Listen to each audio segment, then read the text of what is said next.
Hello दोस्तों, नमस्कार। स्वागत है आप सभी का हमारे इस चैनल अनुपम संगीत शास्त्र में।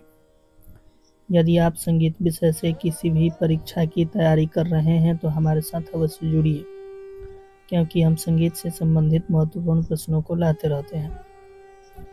आइए शुरू करते हैं आज का सेशन। और हमारा सबसे पहला प्रश्न है कि तबले में पूरी के चारों ओर चमड़े की मोटी माला क्या कहलाती है। यहाँ पर मैं तबला आप देखे होंगे। तबला कुछ इस प्रकार से होता है।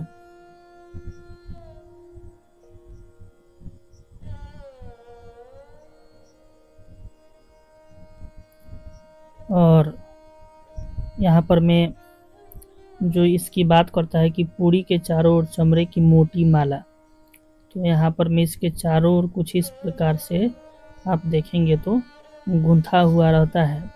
और उसी को यहाँ पर मैं पूछता है कि क्या कहते हैं, तो उसे हम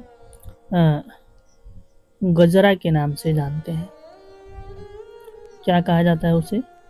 तो गजरा कहते हैं। ठीक है। और इस गजरे में 16 छिद्र होते हैं। कितने होते हैं?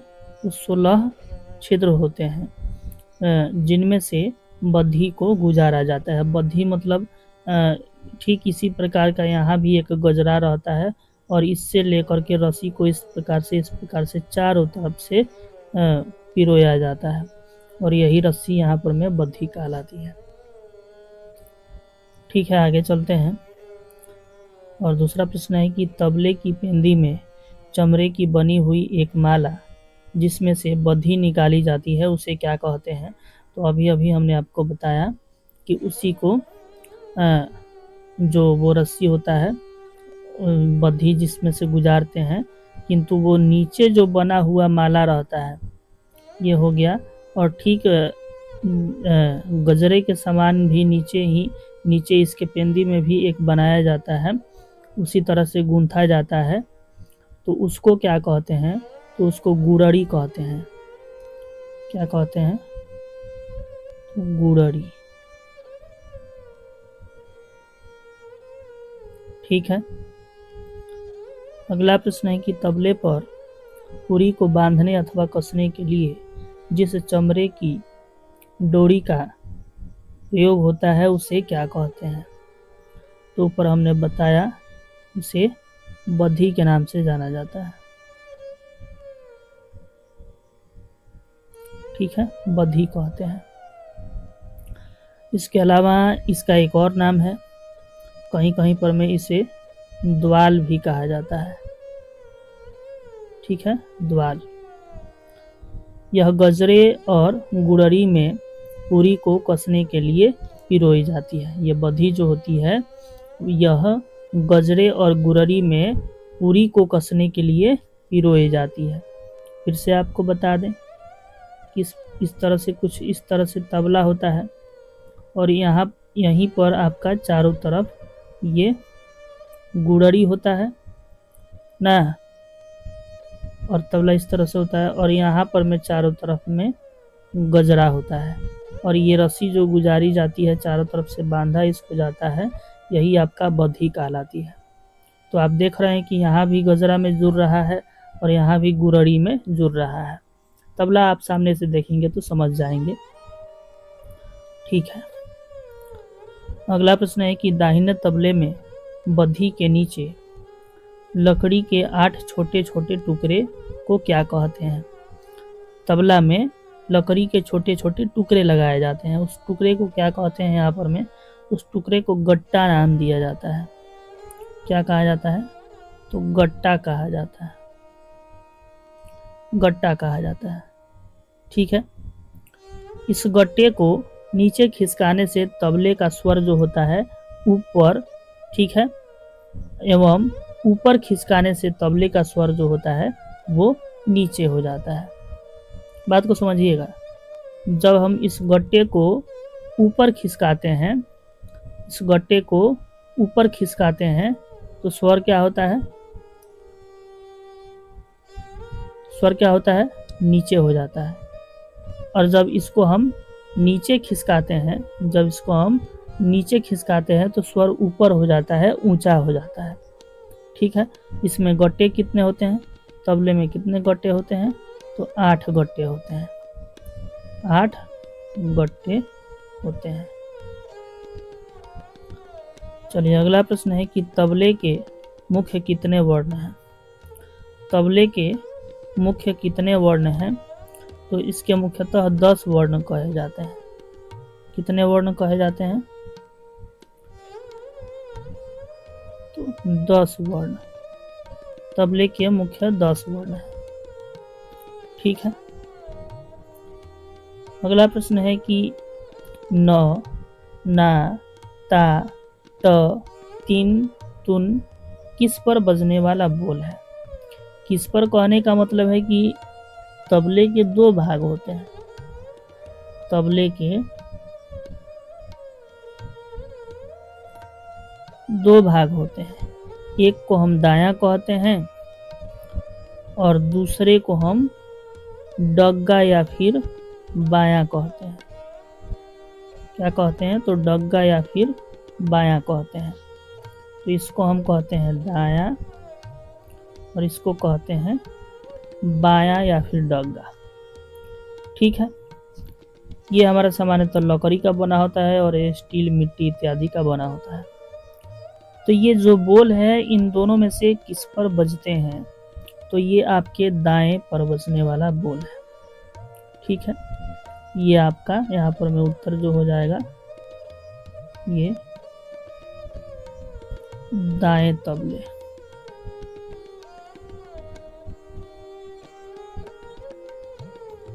दाएं पर। ठीक है, अगला प्रश्न है कि क, कत, के, गे, गिन, घे किस पर बजने वाला बोल है, तो ये आपका बायां पर बजने वाला बोल है।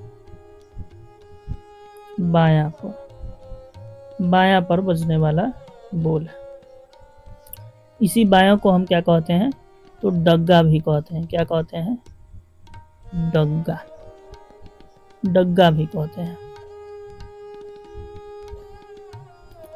अगला प्रश्न है कि दायां एवं बायां को मिलाकर बजने वाले बोल कौन कौन से हैं। मतलब कुछ ऐसे बोल भी होते हैं जो दोनों तबलों पर एक साथ प्रहार करके निकाला जाता है, और सबसे पहला उस प्रकार का बोल है धा। ठीक है, धा। अब इसमें थोड़ा सा बता देते हैं, ता और घे को मिला करके हम बजाते हैं तो निकलता है धा। और ता किस पर बजता है, तो दायां पर बजता है, और घे किस पर बजता है, तो बायां पर बजता है। ठीक है, कुछ उसी प्रकार के और बोल हैं। धिन। क्या है जी, तो धिन या फिर धी। ठीक है,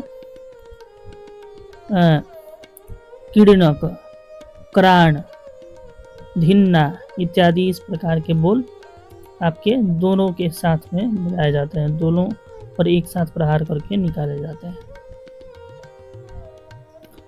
वह रचना जिसको कलाकार अपनी सृजन क्षमता से निर्माण कर विस्तार करता है, वह कैसी रचनाएं कहलाती हैं। वह रचना जिसको कलाकार अपनी सृजन क्षमता से निर्माण कर विस्तार करता है, वह कैसी कलाएं कहलाती हैं।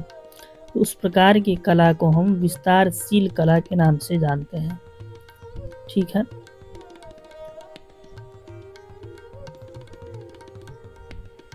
विस्तारशील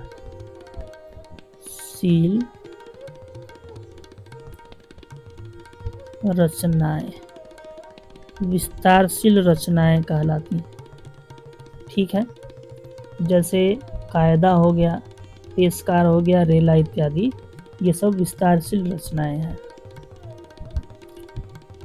किंतु यहीं पर दूसरा प्रश्न देखिए, ऐसी कलाएं जिनका निर्माण इस तरह से किया जाता है कि कलाकार उसे अपनी इच्छा अनुसार फेर बदल न कर पाए, वह क्या कहलाती हैं। तो उसको हम अविस्तारशील रचना के नाम से जानते हैं। क्या कहते हैं? तो अविस्तारशील।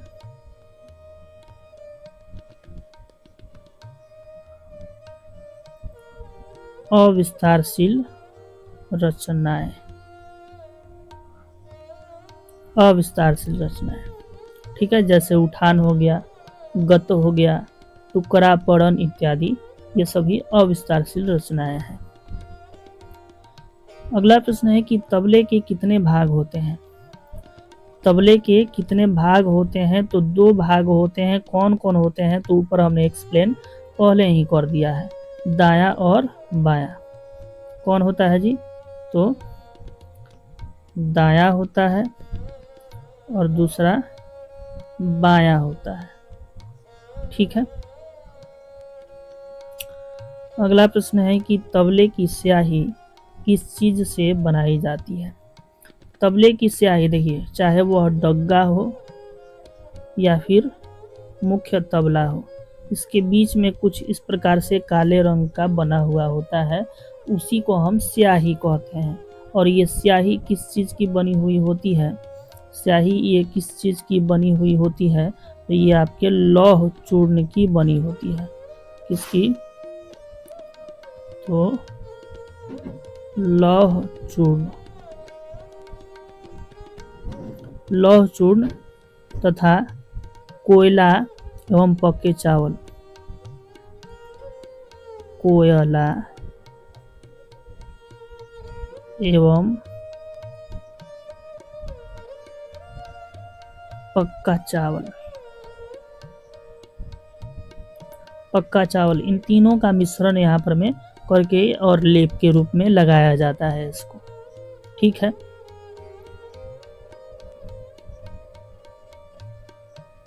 अगला प्रश्न है कि तबले की पूरी पर चमड़े की कितनी परतें होती हैं? तबले की पूरी पर चमड़े की कितनी परतें होती हैं? तो इसका आंसर है 3 परतें। 3 परतें होती हैं, 3 लेयर होते हैं, ठीक है। और यह पूरी जो होता है बकरी की खाल से बनाई जाती है। यह किसकी खाल से बनाई जाती है? तो बकरी की खाल से, बकरी की खाल से बनाई जाती है। यहाँ पर मैं बकरी में ये वाला रहेगा, बकरी की खाल से। चलिए अगला प्रश्न है, पंडित राम नारायण जी कौन सा वाद्य बजाते थे? पंडित राम नारायण जी कौन सा वाद्य बजाते थे? तो ये आपके सारंगी वादक थे। सारंगी बजाते थे, ठीक है। कहीं कहीं पर में इस सारंगी का जो पुराना नाम वो क्या बताया जाता है? तो सौरंगी के नाम से जाना जाता है। कहीं कहीं पर में इसका पुराना नाम सौरंगी बताया जाता है, सारंगी का। अगला प्रश्न है कि सारंगी की लंबाई कितनी होती है? सारंगी की लंबाई कितनी होती है? तो इसकी लंबाई लगभग 2 फुट होती है। लगभग 2 फुट, लगभग 2 फुट होती है। यह एक लकड़ी के टुकड़े को खोखला करके बनाया जाता है तथा इसके निचले भाग पर चमड़े को मढ़ा जाता है, ठीक है। और इस भाग को हम क्या कहते हैं? तो मंधान कहते हैं, ठीक है। आइए अगले प्रश्न को देखते हैं। सारंगी के बीच वाले भाग को जहाँ वादन प्रक्रिया की जाती है उसे क्या कहते हैं? फिर से सुनिए कि सारंगी के बीच वाले भाग को जहाँ पर में वादन प्रक्रिया की जाती है तो उसको क्या कहा जाता है? तो उसको छाती के नाम से जाना जाता है, छाती। चलिए अगला प्रश्न है कि सारंगी के सबसे ऊपर आयताकार अथवा चौकोर भाग जिसमें मुख्य तार की खूंटियां दोनों बाजू से लगाई जाती हैं उसे क्या कहा जाता है? तो उसको यहाँ पर में सिर अथवा मगज कहा जाता है। ठीक है, सिर कहते हैं या फिर मगज कहते हैं, मगज, सिर या फिर मगज कहा जाता है। ठीक है, मंधान से जरा सी कम चौड़ाई छाती की तथा छाती से जरा सी कम चौड़ाई मगज की होती है, ये आप ध्यान रखिए। सारंगी का ब्रिज किस जानवर की हड्डी से बनाया जाता है? सारंगी का जो ब्रिज होता है वो किस जानवर की हड्डी से बनाया जाता है? तो इसका सही उत्तर यहाँ पर में हो जाएगा कि 12 सिंगा की हड्डी से।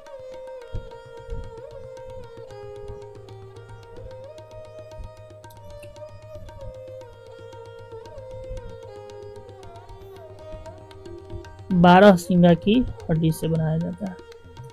ब्रिज को सही स्थान पर रखने के लिए चमड़े की बद्धी का प्रयोग यहाँ पर में किया जाता है। ठीक है, ताकि ब्रिज इधर उधर खिसक ना जाए।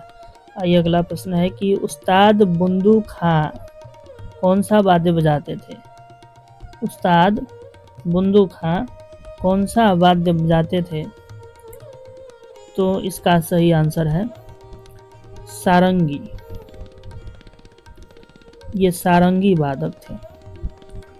ठीक है, और अन्य सारंगी वादकों की अगर चर्चा करें तो इसमें हमारे उस्ताद शकूर खां हैं। यहाँ पर मैं उस्ताद लिख लीजिए, उस्ताद शकूर खां,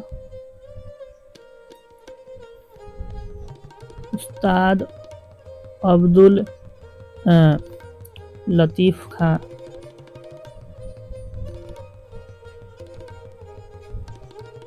अब्दुल लतीफ़ खां,